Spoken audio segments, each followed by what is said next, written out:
আসসালামু আলাইকুম এভরিওয়ান, সবাই কেমন আছেন?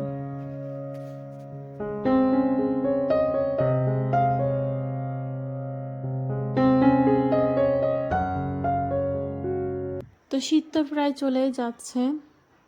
শীতের সবগুলো পিঠাই কম বেশি খাওয়া হয়েছে, তো পাটিসাপটা পিঠাটাই খাওয়া হয় নাই, তো এই জন্য পাটিসাপটা পিঠাটাই আজকে তৈরি করব।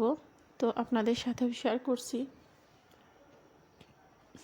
অ্যাকচুয়ালি আমি যেভাবে পাটিসাপটাটা বানিয়ে থাকি সেটাই আপনাদের সাথে শেয়ার করছি।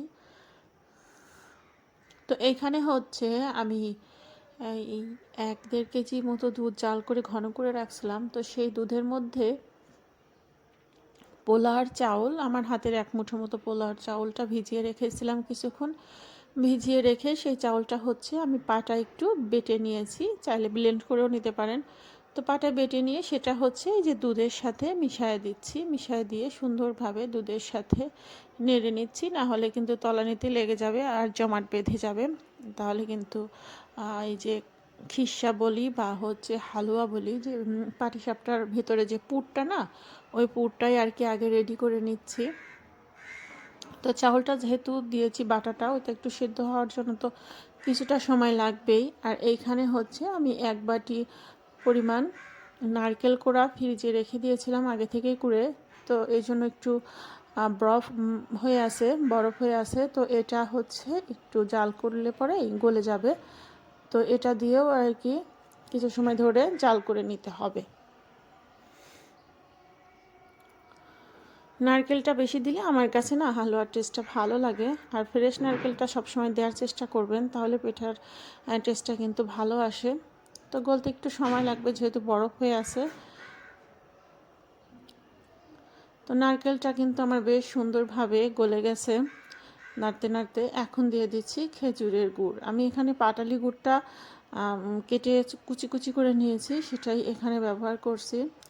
এটা দিলে আর কি টেস্টটা ভালো আসে।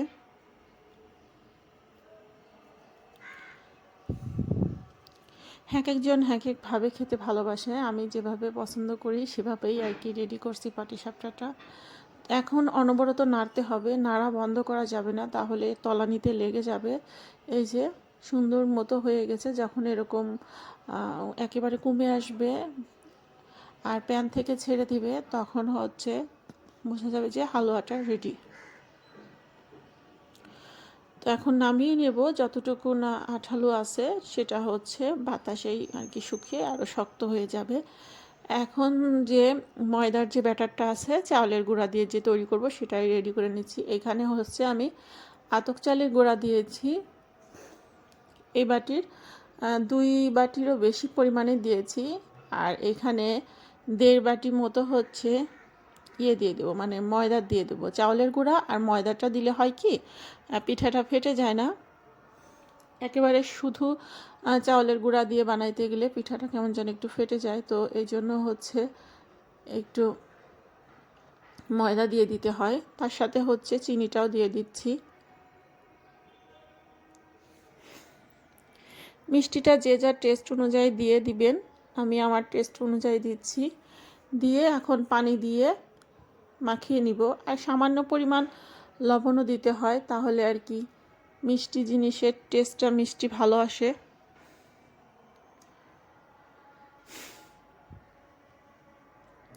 তো এই দেখেন ব্যাটারের ঘনত্বটা আমার ঠিক এরকম আসছে, একেবারে পাতলাও না আবার একেবারে ঘনও না।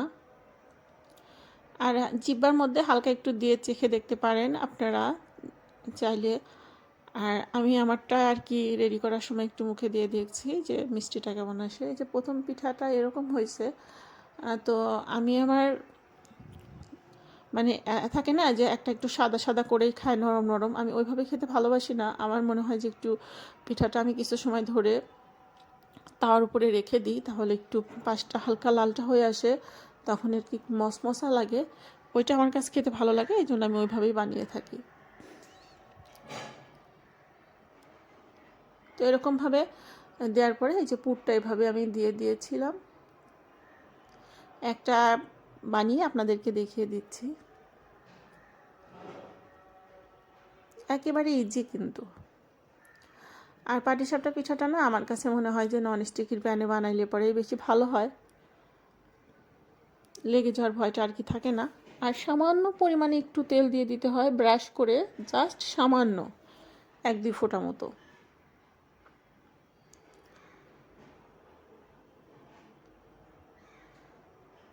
এই যে আমার এরকম কিন্তু আমি একটু গাটা লাল লাল করে নিয়েছি, চাইলে কিন্তু একেবারে সাদা ফ্রেশও রাখা যায়, এরকম করে নিয়েছি কারণ আমার একটু মশমশা খেতে ভালো লাগে।